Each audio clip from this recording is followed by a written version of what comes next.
ಲಿಂಗಸಗೂರಿನ ಸರ್ಕಾರಿ ಪ್ರಥಮ ದರ್ಜೆ ಕಾಲೇಜಿನಲ್ಲಿ ಭಾರತ ಚುನಾವಣಾ ಆಯೋಗ, ತಾಲೂಕು ಕಾನೂನು ಸೇವಾ ಸಮಿತಿ, ತಾಲೂಕು ಆಡಳಿತ, ನ್ಯಾಯವಾದಿಗಳ ಸಂಘ, ಲಿಂಗಸಗೂರು ಸಂಯುಕ್ತಾಶ್ರಯದಲ್ಲಿ ರಾಷ್ಟ್ರೀಯ ಮತದಾರರ ದಿನಾಚರಣೆಯನ್ನು ಆಚರಿಸಲಾಯಿತು. ದೃಢ ವಿಶ್ವಾಸವುಳ್ಳ ಭಾರತದ ಪೌರರಾದ ನಾವು ನಮ್ಮ ದೇಶದ ಪ್ರಜಾಸತ್ತಾತ್ಮಕ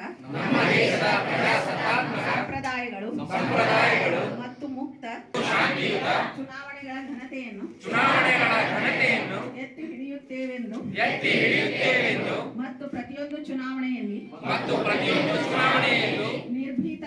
ನಿರ್ಭೀತರಾಗಿ ಮತ್ತು ಧರ್ಮ ಉದ್ಘಾಟಕರಾಗಿ ಉಂಡಿ ಮಂಜುಳಾ ಶಿವಪ್ಪ, ಮಾನ್ಯ ಹಿರಿಯ ಶ್ರೇಣಿ ಸಿವಿಲ್ ನ್ಯಾಯಾಧೀಶರು ಹಾಗೂ ಅಧ್ಯಕ್ಷರು, ತಾಲೂಕು ಕಾನೂನು ಸೇವಾ ಸಮಿತಿ, ಲಿಂಗಸಗೂರು. ಇವರು ಭಾರತವು ವಿಶ್ವದ ಅತಿದೊಡ್ಡ ಪ್ರಜಾಪ್ರಭುತ್ವ ರಾಷ್ಟ್ರವಾಗಿದ್ದು, ಪ್ರತಿಯೊಬ್ಬ ನಾಗರಿಕನು ಮತದಾನ ಮಾಡುವ ಮತ್ತು ರಾಷ್ಟ್ರವನ್ನ ಪ್ರಗತಿಯತ್ತ ಕೊಂಡೊಯ್ಯುವ ಮತ್ತು ಸಾಮಾನ್ಯ ಜನರ ಕಳವಳಗಳನ್ನ ಪರಿಹರಿಸುವ ಸಾಮರ್ಥ್ಯವಿರುವ ನಾಯಕರನ್ನ ಆಯ್ಕೆ ಮಾಡುವ ಮೂಲಕ ಮೂಲಭೂತ ಹಕ್ಕನ್ನ ಹೊಂದಿದ್ದಾನೆ.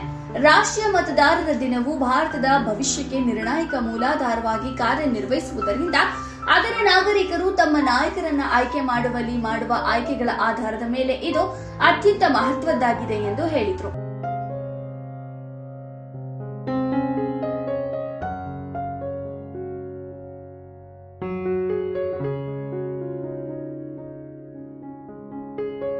ಈ ಸಂದರ್ಭದಲ್ಲಿ ಮುಖ್ಯ ಅತಿಥಿಗಳಾಗಿ ಸತ್ಯಮ್ಮ ಕೆಎಸ್, ತಹಶೀಲ್ದಾರರು ಲಿಂಗಸಗೂರು, ಸಾಹೇಬಗೌಡ ಬಿ ಪಾಟೀಲ್, ಸಹಾಯಕ ಸಹಕಾರಿ ಅಭಿಯೋಜಕರು ಲಿಂಗಸಗೂರು, ಭೂಪನಗೌಡ ವಿ ಪಾಟೀಲ್ ಅಧ್ಯಕ್ಷರು, ತಾಲೂಕು ವಕೀಲರ ಸಂಘ ಲಿಂಗಸಗೂರು, ಡಾಕ್ಟರ್ ವೆಂಕಟನಾರಾಯಣ ಎಂ ಪ್ರಾಂಶುಪಾಲರು, ಸರ್ಕಾರಿ ಪ್ರಥಮ ದರ್ಜೆ ಕಾಲೇಜು ಲಿಂಗಸಗೂರು ಹಾಗೂ ಪದವಿ ವಿದ್ಯಾರ್ಥಿಗಳು ಮತ್ತು ತಾಲೂಕು ಆಡಳಿತ ಸಿಬ್ಬಂದಿಗಳು ಭಾಗಿಯಾಗಿದ್ದರು.